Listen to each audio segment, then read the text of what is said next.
नमस्कार. आपकी बार 400 पार फिर एक बार मोदी सरकार.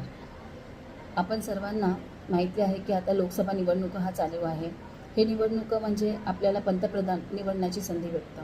पंतप्रधान नरेंद्र मोदीजी आज 10 वर्षापासून कार्यरत आहेत. त्यांचे कार्य अहवाल हा किती सराहनीय आहे हा आज तुम्ही लोकांचं रिपोर्टमध्ये बघत आहात.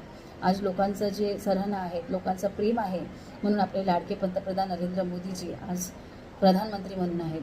आपल्याला पुन्हा एकदा त्यांना अगर संधी द्यायची असेल तर आपल्याला लोकसभा निवडणुकामध्ये भरघोस मताने आपल्याला मतासाठी बाहेर निघायचं आहे. जसं की तुम्ही सर्वांना बोलू इच्छिते की आज आपल्याला महायुती झालेली आहे. शिवसेना, भाजप तसेच राष्ट्रवादी, मनसे, RPI आपल्या सर्वांची महायुती आहे.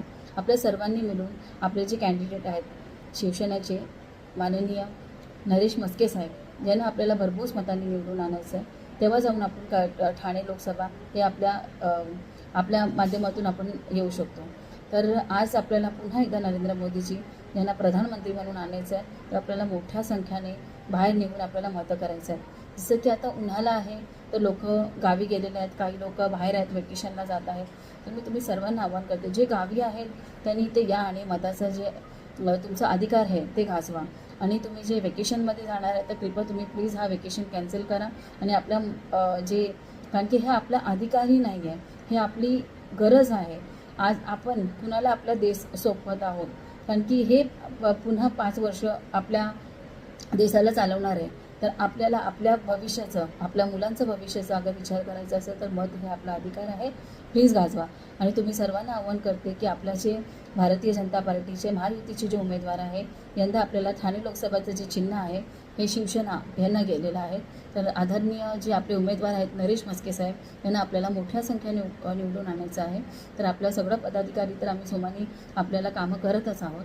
तर आपण सगळं मतदारांना नम्रपणे विनंती आहे की कृपया बाहेर निघा, मतदान करा आणि मोठ्या संख्येने देशाचे पंतप्रधान नरेंद्र मोदीजी यांना पुन्हा एकदा संधी द्या की ते आपल्याला म्हणजे आज जसं की 10 वर्ष कामं झालेलं आहे ते तर फक्त ट्रेलर आहेत. आज पिक्चर तर अशी बाकी आहेत.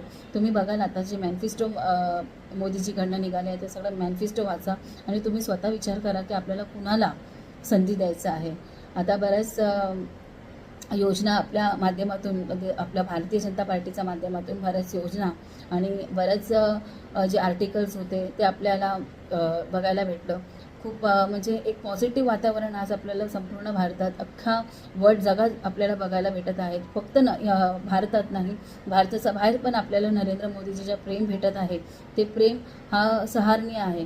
तर आपण सगळ्यांना पुन्हा एकदा त्यांना प्रधानमंत्री म्हणून बघायचं आहे. तर मी सर्व नागरिकांना तसेच माझे सर्व मतदारांना नम्रपणे विनंती करते, मोठ्या संख्येने आपल्याला मतदान करायचं आहे. मतदान हा मे 20 तारखेला आहे. मोठ्या संख्येने बाहेर निघा आणि आपले जे उमेदवार आहे नरेश म्हस्केजी यांना मोठ्या संख्येने व भरघोस मताने विजय करा.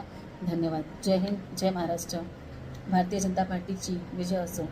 फिर एक बार मोदी सरकार, आपकी बार 400 पार. नमो अगेन.